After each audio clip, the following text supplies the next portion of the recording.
Good afternoon, my fellow facility managers. By way of introduction, my name is Sergio Pages, or Sergio Pajes. I'm originally from Venezuela. I've been here for 40 years, so I'm fully American now. And I've been in this industry for all 30 years. So it's something that I'm very familiar with. I work with clients across the U.S. and actually North America. So what I'm going to be sharing with you is, based on my experience, I work with a very, very good team that I've been working with for the last 10 years, actually last 30 years. But so a lot of this information I'm going to share, it's actually real hardcore information that I've experienced either through good things and bad things. So my objective today is help you develop a program for your facilities. Now, I'm honing in on envelope systems. Okay, what I mean by envelopes, I'm dealing with roofs and exterior walls. That's what I'm dealing with. But in general, you can apply this to just about every other system. So how do you develop a program that is sustainable? And I'll use the word sustainable, and I'll explain what sustainable means to you and maybe for you too. And then how do you solve common building envelope challenges? What are the best practices to solving those problems? And then lastly, how do you make a business case, to justify these projects? Like I said, we're considered cost centers, so it's hard to present these as a good investment. First of all, let me just define the building envelope systems. So I'm talking about roof systems, and there's different types of roofs. There's single-ply roofs, there's built-up roofs, there's metal roofs, shingles, and so on. I'm also talking about the exterior facade. That could be EIFS, that could be brick, that could be curtain walls, you name it. I've worked with just about every type of systems out there. And it also deals with plaza decks. We call that, in our company, we call it vertical restoration, because it's vertical. So it's a different type of technology. And also, windows, the technical term is fenestrations. And then below grade, you always have basements or below grade systems that you have to deal with. This is just a quick statistic of the average cost of, in terms of percentage of the overall cost of the building envelope systems. And unfortunately, we've been working with building envelope restoration project. I'm more in the remediation, not new construction, just so I'm clear. And unfortunately, I'm working more and more on buildings that are less than 5 years old. That's pathetic. I mean, we should be advancing. But the problem is we've been really, the building envelope skill sets in terms of contractors and materials have been degrading consistently. So it's becoming a real problem for a lot of owners. Another issue is, they build them, but then they don't give you any money for maintenance. I mean, what's wrong with this picture? I work with the state of Ohio, and they were doing billions of dollars of brand new buildings, beautiful high schools and middle schools and so on. But there was no plan, there was no money left for the maintenance of them. It's crazy. It's kind of like buying a car and saying, I'm never going to change the oil. That's silly, but that's the reality with most of our buildings. And then, of course, we're in a very reactive mode.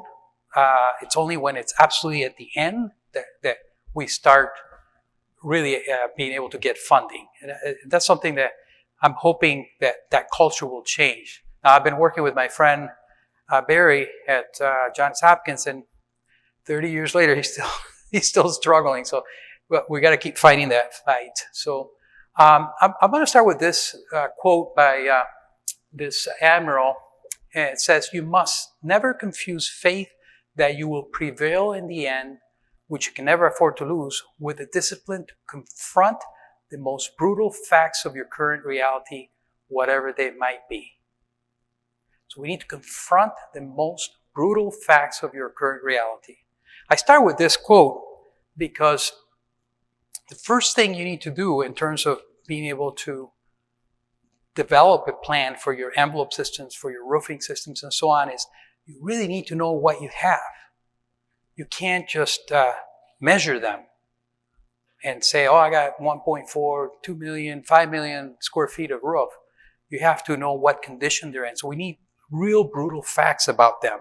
So how do we develop that? And that's, I'm going to call this part of the presentation, how do you prioritize? Because you probably have a portfolio of roofs that it can be overwhelming to keep track of. So how do we develop a program for that? We need a roadmap so that we can have a clear view of what is it that we're managing.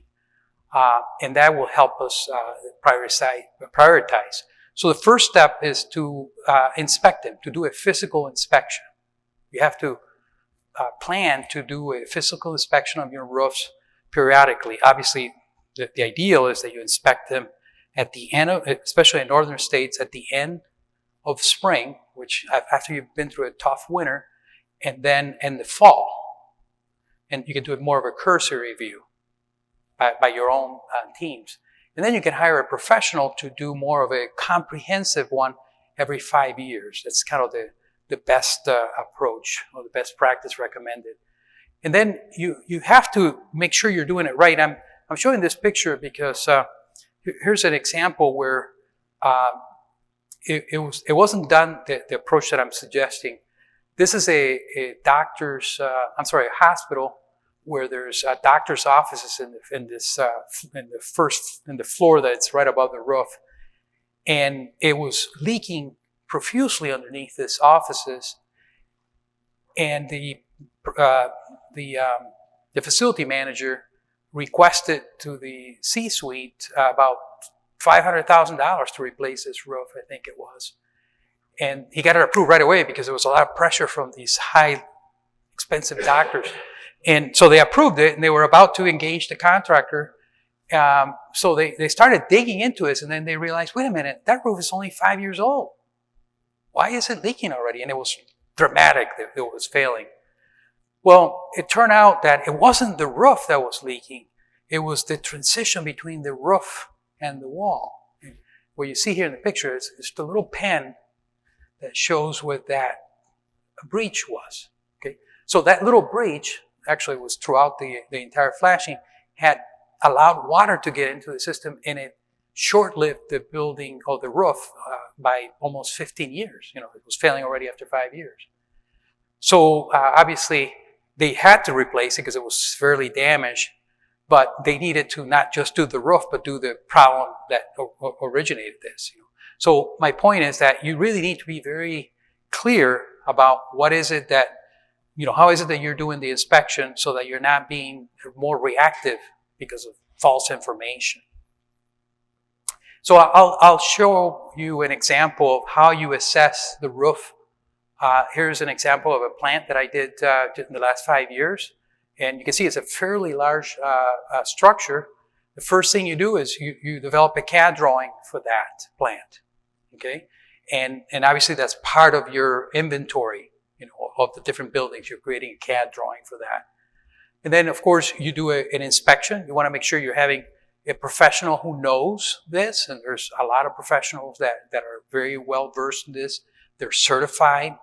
There's associations that certify what is a good inspector to inspect your roofs. And then as they're inspecting the roof, they're looking for issues with the roof that are obvious, and then they get documented. So as you can see, there's several concerns here. Another aspect of the process of reviewing your roof or surveying your roofs is to actually take a test cut. It's kind of like when you go to the doctor and you take a little sample of your blood. You want to see what's going on with the patient. So the same thing with roofs. You take a test cut, and it tells you information about how it was constructed, whether there's water inside the system, and also it gives you a sense of how much life is left of that roofing system. Yes? Brilliant question. Thank you for bringing that up. You do not test cut brand new roofs. Thank you. That was a great catch. Yeah, you asked that question, is this roof under warranty? Don't touch it. So thank you. And then the other tool you can use is infrared technology. How many of you are familiar with infrared technology? Okay, infrared technology is a great tool for scanning your roofs and finding out if there's any water underneath the surface, because the insulation of the roof captures water, and you can detect it with an infrared camera. It's very important that you have a person who understands roofing technology and also the infrared camera. Because the infrared camera is just a tool. You have to have the right expert eye who understands how to read it. Here's an example. We scanned one of the roofs in that plant that I mentioned, and when you see the boxes, those are the areas that are wet. Okay, so that's the output you get from an infrared scan. You determine, okay, this is how much it's wet. And that tells you information about if we can reuse the insulation when we replace it. There's a lot of information you can get by scanning the roof. And this is just a quick example of a report. Something I just want to point out, and I don't know if it has this, if it has a pointer. Let me see. Yeah, there you go. So I'm sorry, it's kind of small, but there's a line item here that says roof condition index. And this is a concept that is very important when you're assessing roofs as well as building envelope. You want to come up with a rating scale. Because if you have like 1,200 roofs, how do you rate them? So you give them a score. This happens to be a score of 15 on a 100 scale. So 15, it means it's in very poor condition. We really should do something within the next year about this. And that way, when you're scanning, when you're surveying all 1,400 roofs, you can prioritize them based on a standard rating scale.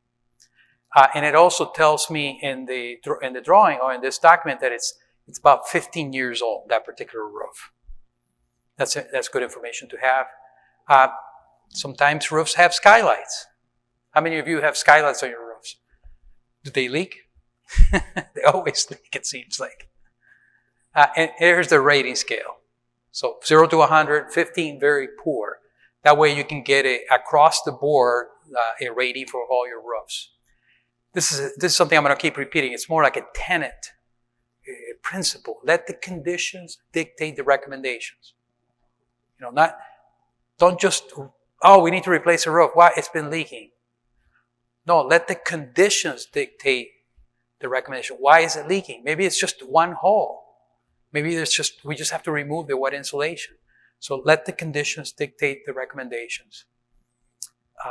This is just, so this is a typical, some of our customers call it a heat map. And a heat map means, okay, those are the roofs that you saw in that plant. The red is the one that's in worse shape. And then you can see a grading scale depending on the grading. You don't see any green here because none of the roofs are in good conditions. The ones that are yellow are fair. Okay. So if you have, yes? Sure. So if you have a lot of roofs, it's a very good way to illustrate to management, hey, I need this money because there are a lot of reds here. And I have a good analysis being done by a third party. Yes? Sorry. I noticed you the 1 to 100. Yes. It seems really granular. Mm-hmm. Yeah. You found challenges with that, like graders of that 68 or 69. We tried to limit that and really. Yeah. I'm just curious your thoughts. Yeah, this was a half medium. I've seen 3.5, 5.2. The point is more having a scale. Yeah. It's not so much it's just that way you can systematically, and it's subjective. Right, that's probably we have separate. Yeah. But we're all agreeing on the parameters, what a 15 means, what a 30 means, and so on. So you have that's very important. You have to have a group of people that agree on the methodology. So, but it's subjective to engineers, experts, and then they conclude to this rating. This is just a quick snapshot of the entire portfolio of this particular plant. And then of course, budgeting. You have to come up with budgets. Because budgets is the financial side of our work. Yeah, it's bad. Well, how much?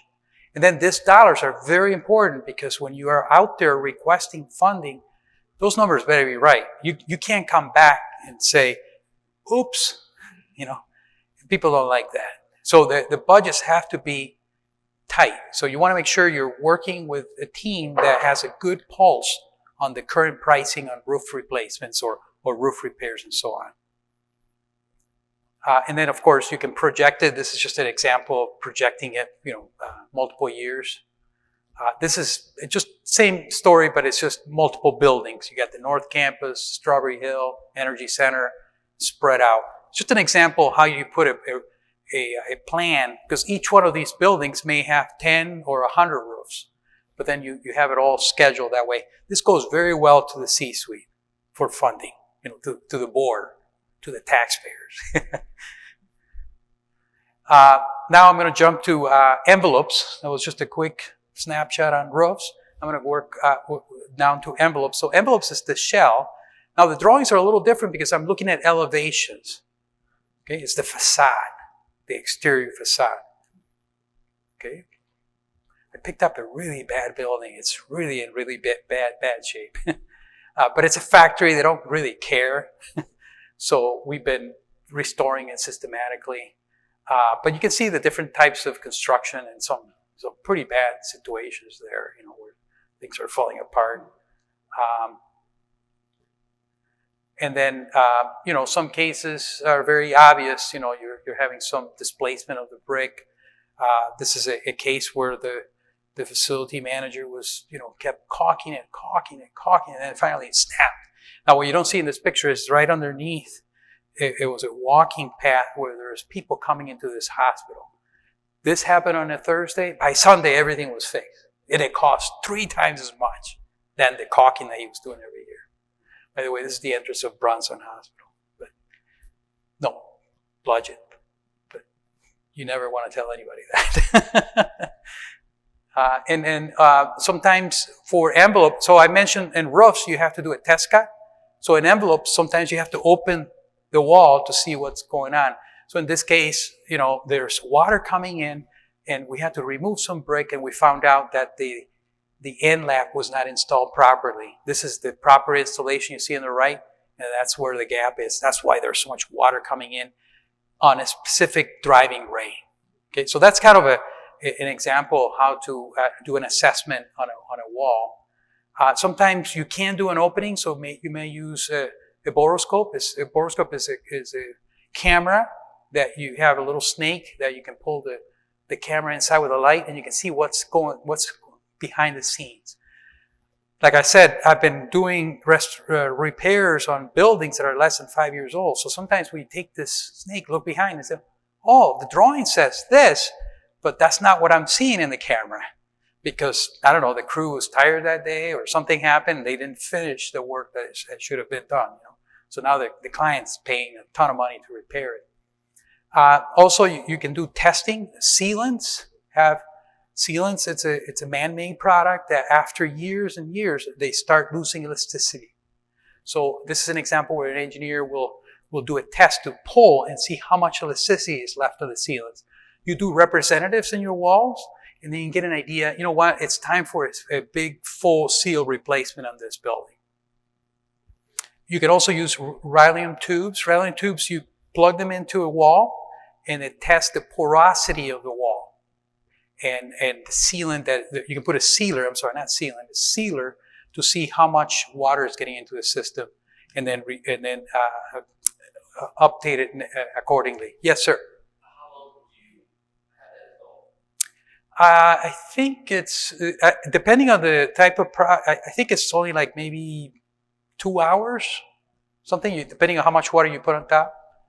You mentioned a 5-year cycle for roof inspection, the same size. Yeah, ballpark, depending on the type of building. Like for example, if it's masonry, you may wait 10 years. If it's in good shape after you've done a restoration.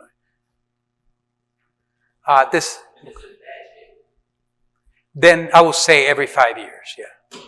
This is another type of test. It's a leak. Okay, so this building, if you can see, there's a leak situation in this area, another leak situation here. So another way of testing this is you can actually do some water testing. And here's an example where the engineer is going to use this particular ASTM standard to test, where the water's coming in. So that's a little bit more, you're going in deeper to get those brutal facts we're looking for, as I mentioned at the beginning. And then, of course, there's different recommendations. Leak 1, you have to do the following. Leak 2, you need to do the following. And then, how much is it going to cost me to repair the leak on leak number 1 and leak number 2. And you can see, some pretty high numbers. Sometimes you can come up with a short-term answer and then until you get the capital. But, the importance is to do a good assessment on that. So you can also use infrared cameras on envelope. But when you use infrared cameras on envelopes, it's more to detect air coming in and out. So it's really good for energy analysis of your envelope. I've used many times when we do assessments on the building envelope, we may take the information and give it also to the energy company to help maybe grant some funding to tighten the envelope because everybody's looking for energy management dollars. And then just like the roofs, we also have a rating scale, 0 to 100. Yes, we're sticklers with this rating, Greg. We're using 0 to 100, but this is different. We're rating walls. It's a different type of analysis than roofs. But at least when you walk into the CFO, the people with the money strings, they don't understand the engineering that we're talking about. But they say, oh, that's a 15. This is a 30. So it helps the logic of prioritization of work. Again, let the conditions dictate the recommendations. I want you to walk out with that statement because that's what, when you're asking for funding, even for the study, it's because you need brutal facts to make a case, a business case for the funding you're asking for. Same thing, this is just a pie chart of the weatherproofing index. You also need good dollars for restoring your buildings. This is just a long-range plan with different options. You have the exterior wall restoration. You may want to do some window replacements. The window replacements. What happened? Oh, so the window replacements are usually very expensive, as you can imagine. Replacing the roofs anywhere, it's quite an undertake.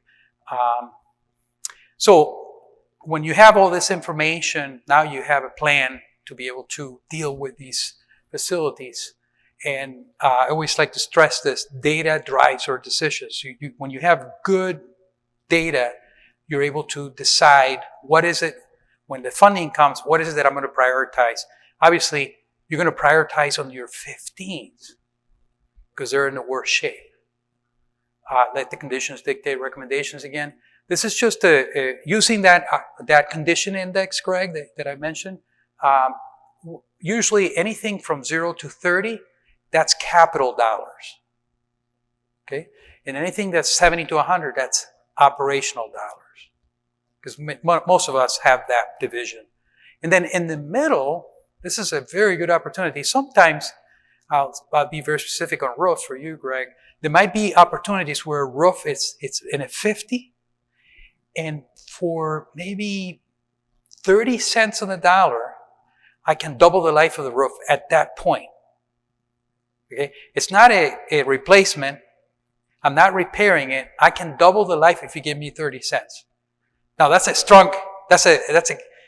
hard to make a case, because they either give you the money when it's failing or they may give you some money for repairs. But if I ask you for 50 cents or 30 cents to double the life, you have to make a strong case for that. But there are great opportunities to do that. There are some roofs that we have restored and we doubled the life and we didn't have to spend the money for deferred, but we deferred it. So that's what that window is. It's a really good business opportunity, but it's not everybody can make that case. It's a tough case. Other prioritization factors, you're assessing different buildings, and there might be a building that, you know what, we're going to be in this nursing school for the next 40 years. However, this particular storage place, we're not going to be there any longer. So we're not, even though the roof is calling to be replaced, we just don't have a business case to put money into that building.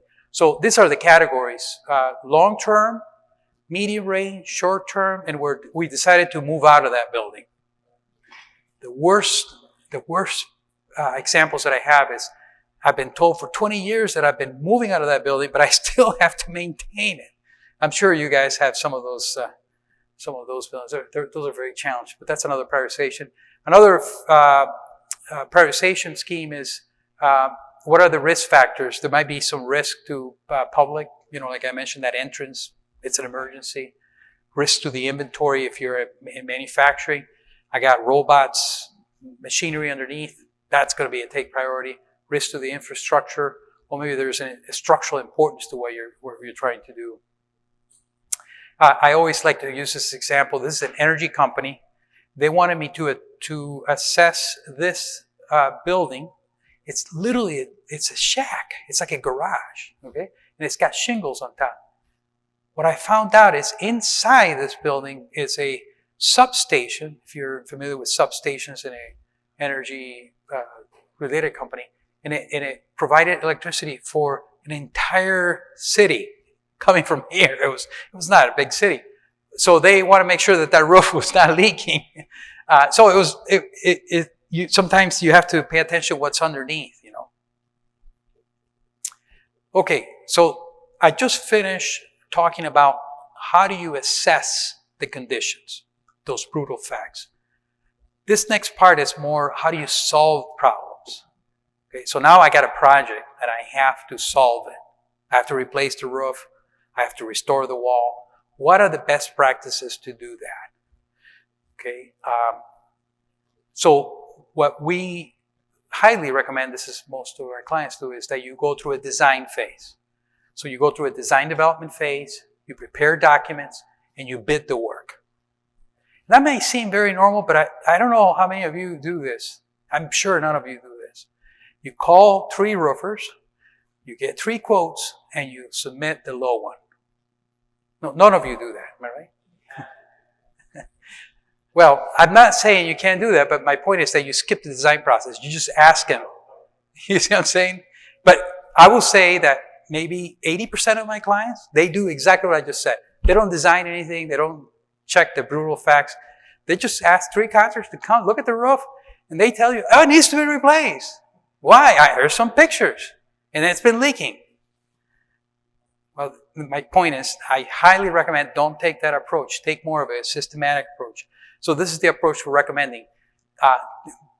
Go through the design phase approach. So let's start with design development. What is that all about? Okay, first of all, you have to remember that every project has these 3 components. It's like a stool that has 3 legs. One is off, the whole thing is off.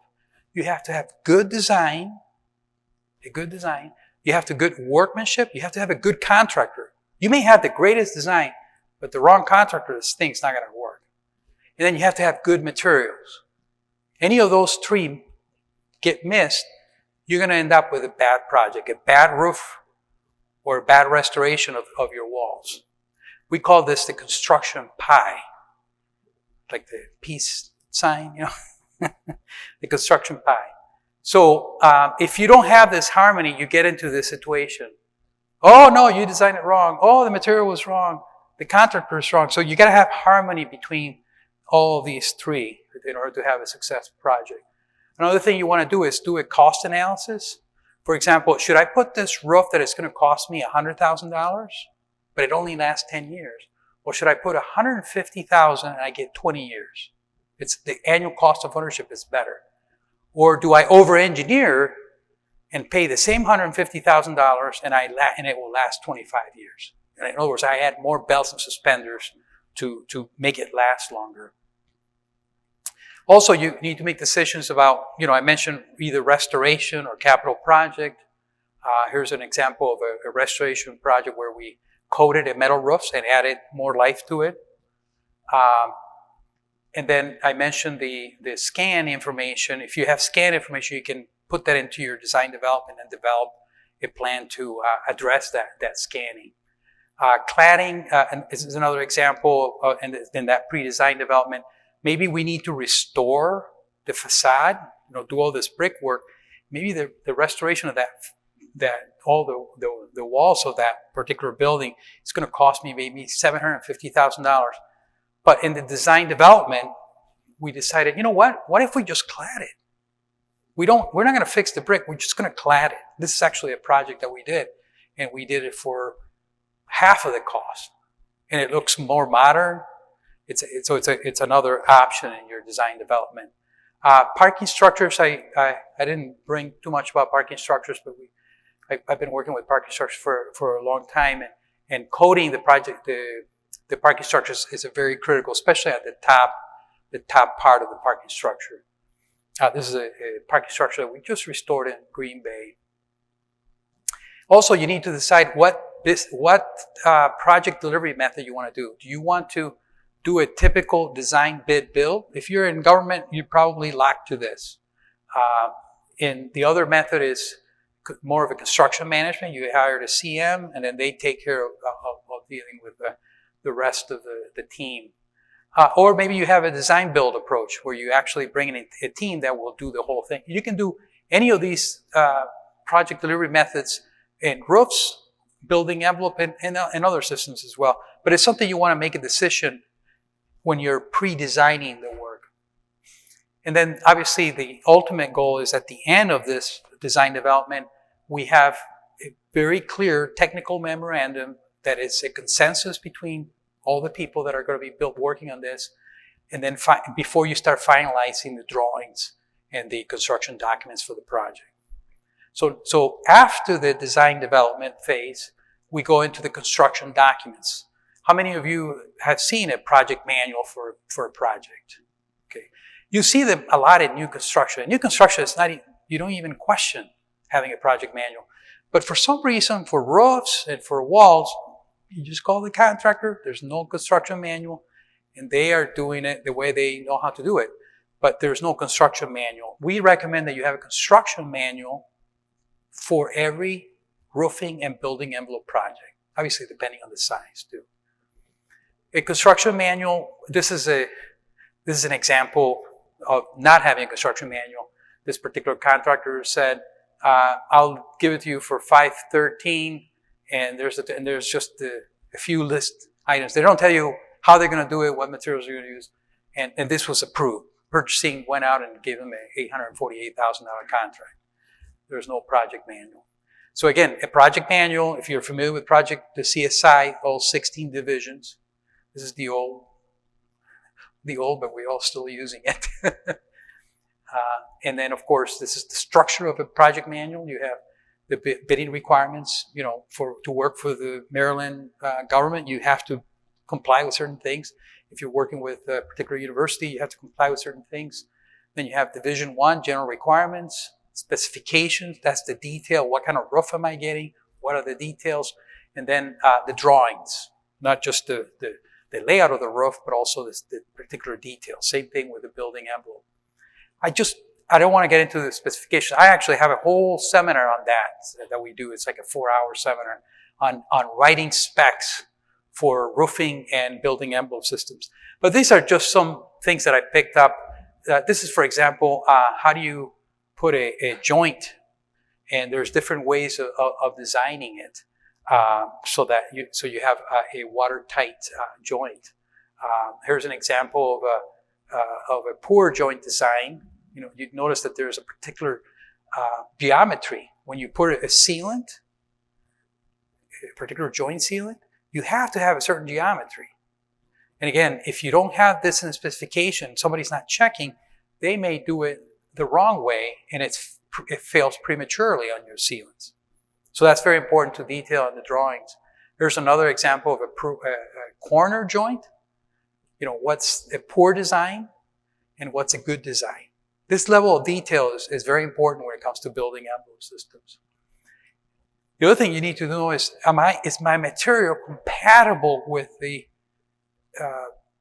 climate where I'm at? I'm doing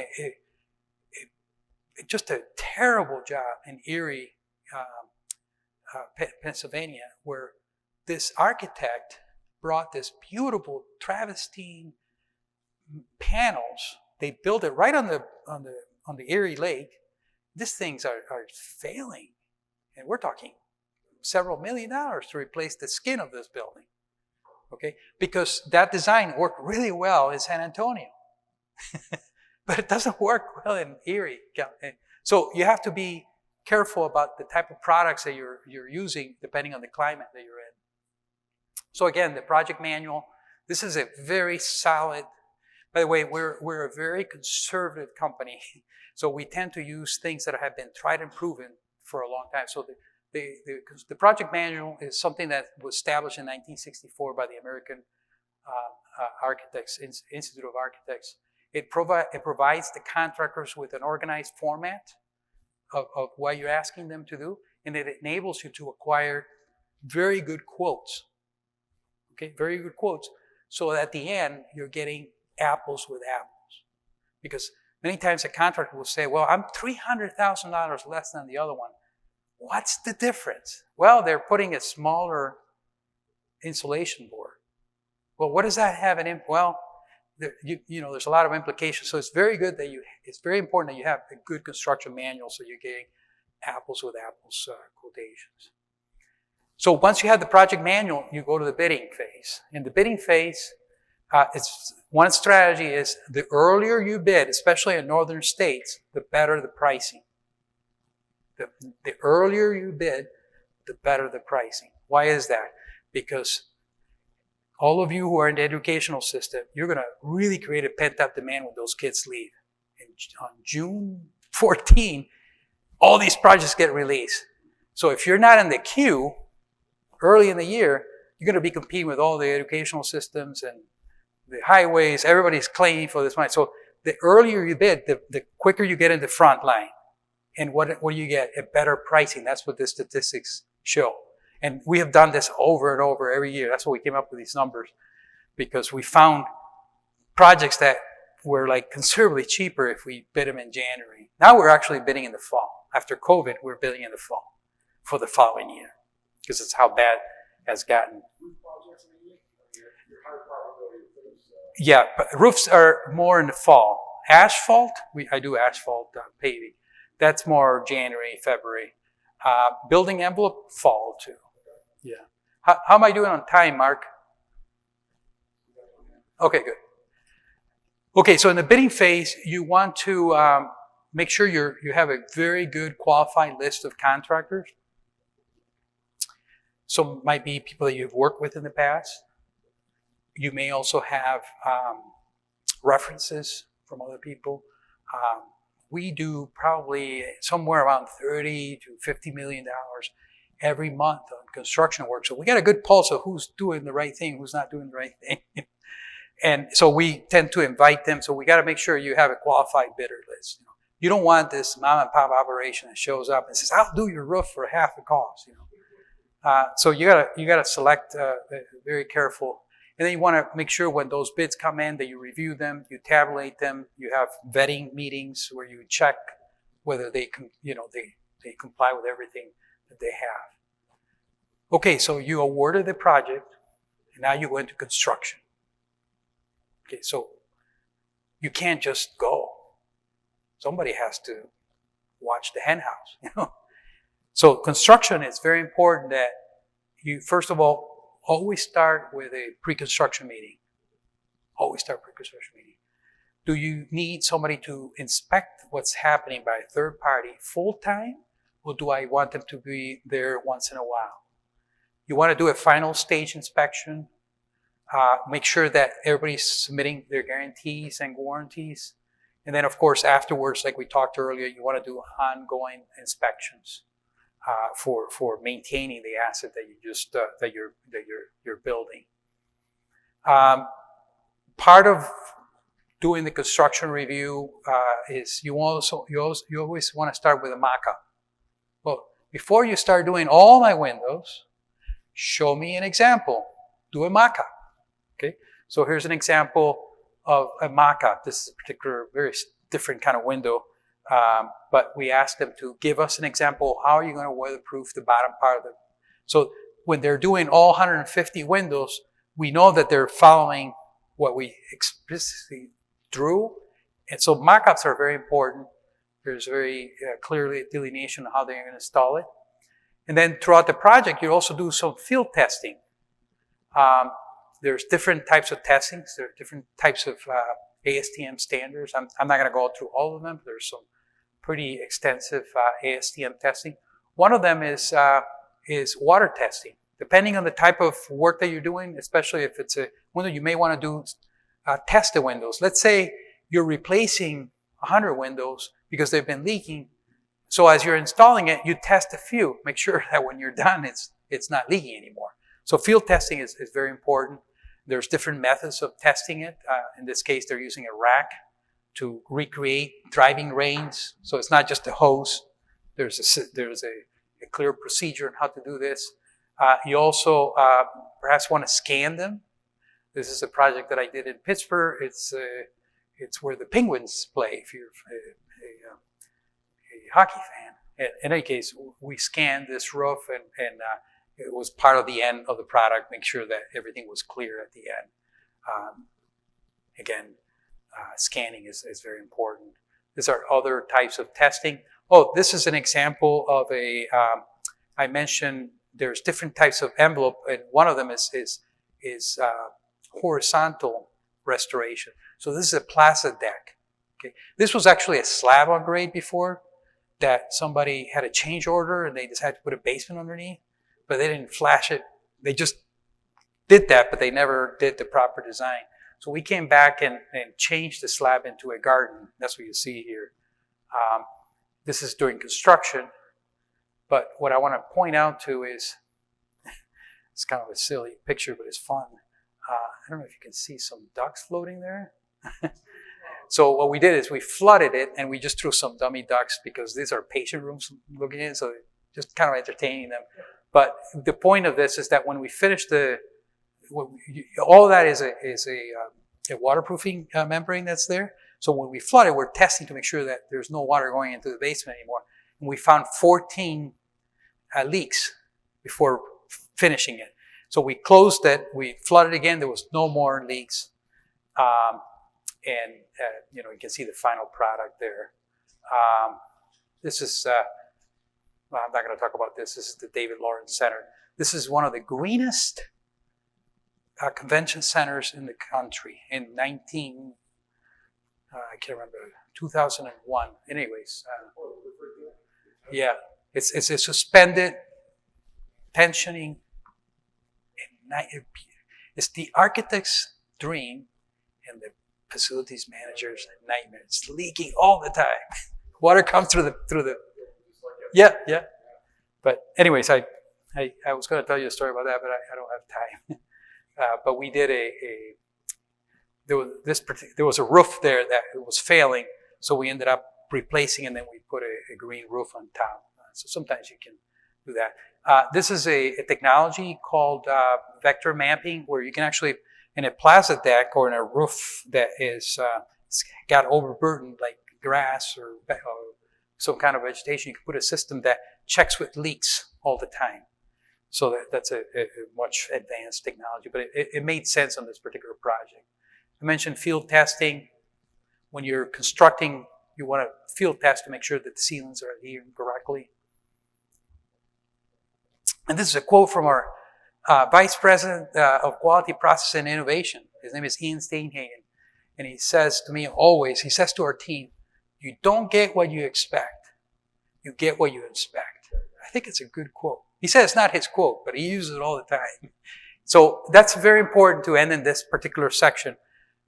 You don't want to let the contractor alone. You want to have another set of eyes so that there's checks and balances.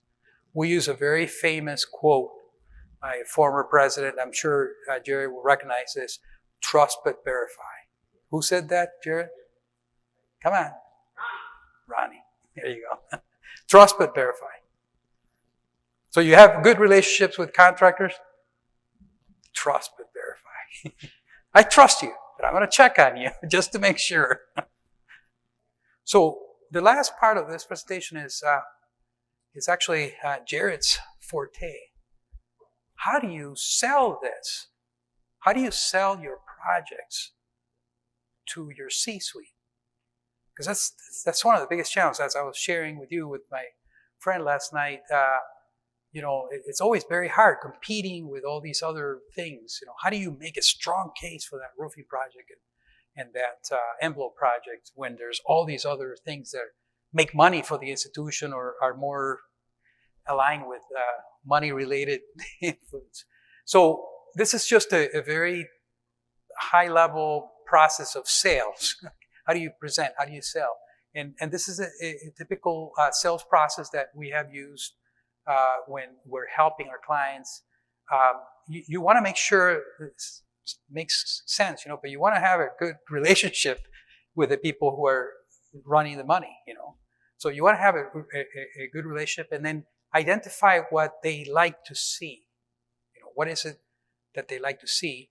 And as you're identifying the conditions of your roofs, of your parking lots, of your building envelopes, make sure you're giving them very clear information. That's why I mentioned the RCI and the WCI. The pavement is the pavement condition index. The parking is the parking condition index. So that it's clear to them, how is it that you're prioritizing? How did you come about this roof that you need so bad? Well, John or Jane, I looked at 140. These are my priorities. This is the systematic way how I arrived at that. That's how you establish a relationship with them so it's credible. The other way you do it, and that's what most people say, I got 3 quotes from 3 roofers. This is the low one. That's it. That's how you came into the C-suite. It doesn't work. I can't. I talk to people who say, I've been waiting for that roof replacement for 10 years. Well, you keep doing the same thing. So that's why I'm highly encouraging to be systematic about it. And then once you prioritize, you express this. Let the conditions dictate the recommendations. We did inspect them. I got test cuts. Let me show you the test cut. Taste it. Just kidding. But or get a feeling for it. Do a cost analysis. Building a business case, because that's how everybody does it. When you're buying you're investing the kind of money that we're doing on our buildings, everybody brings a business case. And that's how we get the funding. Then you formulate a solution, you show the stakeholders the solutions, the benefits. If you give me this money for the roof, I'll be able to eliminate these leaks. And by the way, the leaks are happening where there's a $30 million inventory underneath it. Oh, I didn't know that. Or the students have been complaining there's so much drafting in that room that we're getting really low scores on education. You start tying it in with the mission of the organization. And then when you finish the work, this is the part that many people miss. When you finish that roof replacement, when you finish that restoration work, you go back to them and say, listen, you gave me this money. I want to show you where it went. And you have like a final report that explains from the beginning to the end, how is it that we use those funds? So a lot of people miss that part. They just go into the room again and ask for another million, but never close the other ones and show them where their money went. Because they're accountable to somebody. They're accountable to the taxpayers, or they're accountable to the Board of Education, or they're accountable to the stakeholders of the corporation. So there's different players in this. The other, and this is something very much outside of the box here, but I highly recommend, if you want to learn a little bit more about personalities,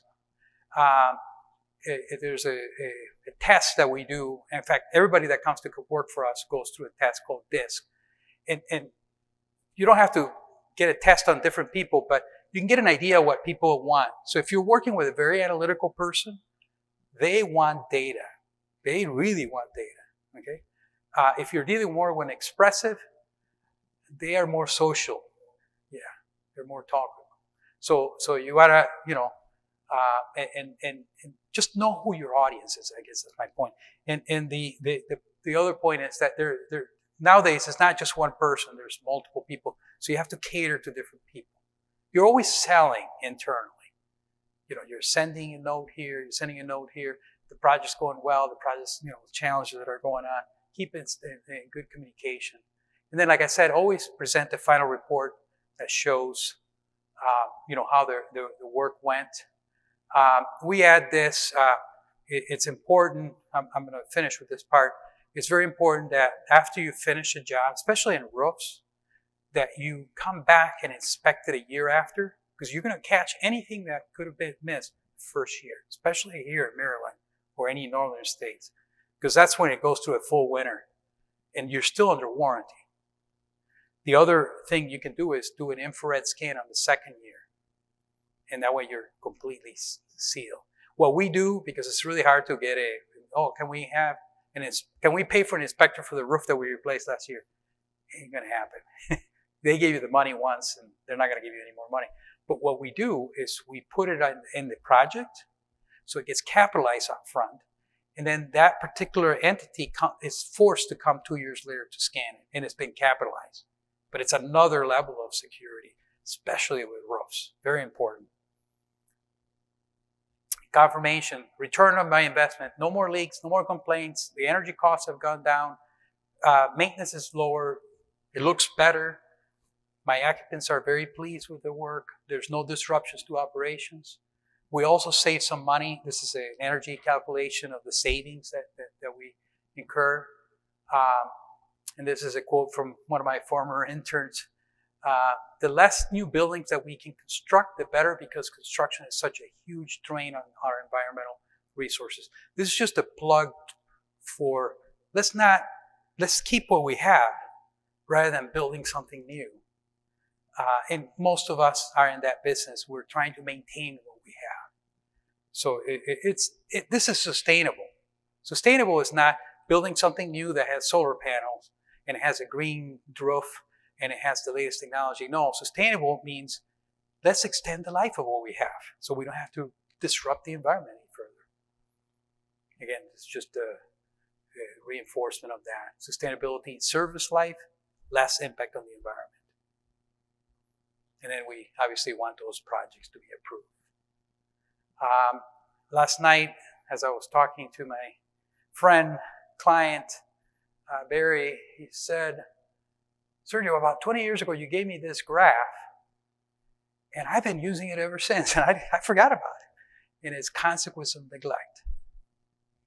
And this is where you go to the C-suite and you say, if you don't give me this money now, I'm going to ask you for a lot more, because deferred maintenance is always going to go higher.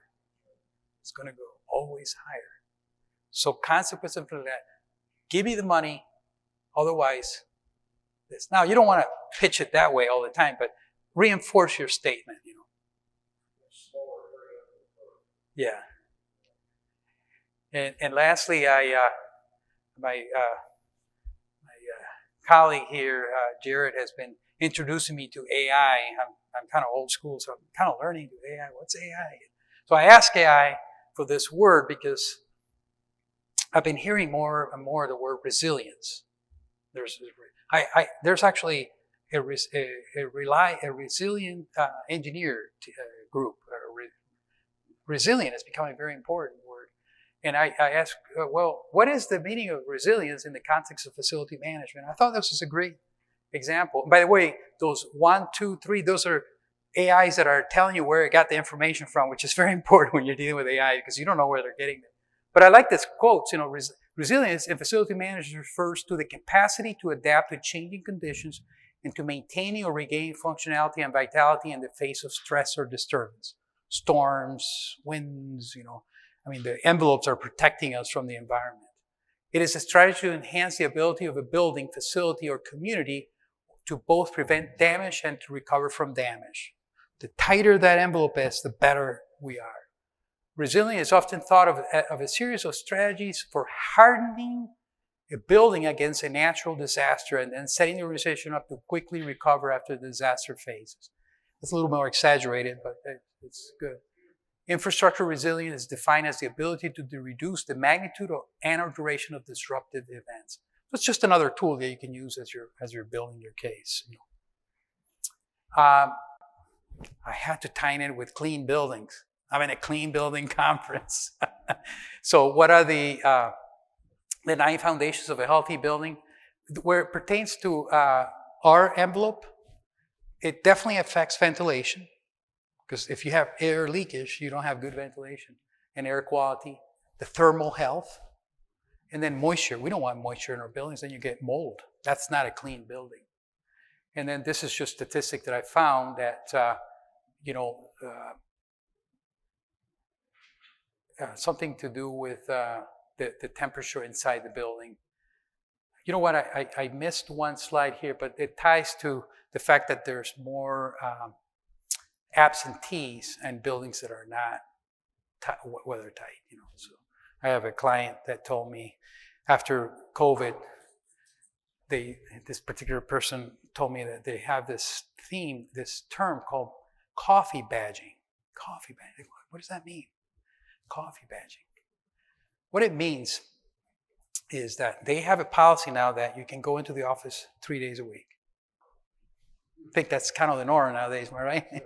3 days. I mean, some of those are, not me, but work remotely. But the happy bounce has been 3 days a week. At least both of my sons are in that bracket. Okay. However, in this particular client situation, those 3 days, he's getting coffee badging. They come in at 9, they grab their coffee, and they leave, and they badge. They just show that they were in. So they're having this problem with absentee, but they recognize that they're really not coming in. So that's a problem that we're all experiencing. We got all these offices and they're empty, So I'll finish with that. Any questions, thoughts? Was this helpful? When I said earlier, you mentioned, camping over the three bending over the lowest. In the state government where I work with, we have to go below. Yeah. That's definitely a challenge because we do the mom and pop type. Yes. Contractors, especially with a smaller job.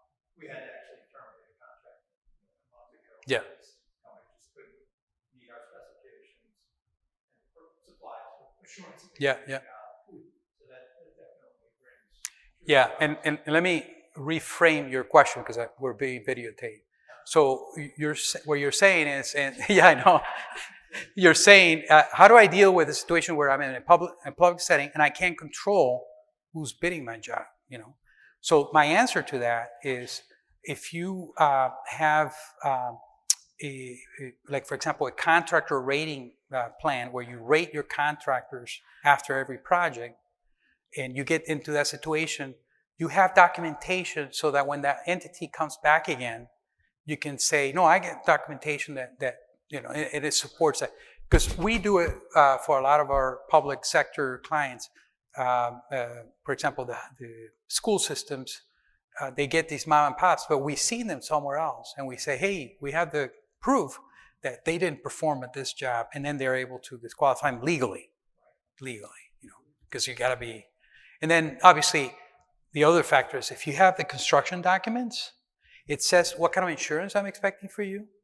We will require financial data, examples of projects. So there's ways to scrutinize, which you do already, but the project manual enhances that. Any other questions?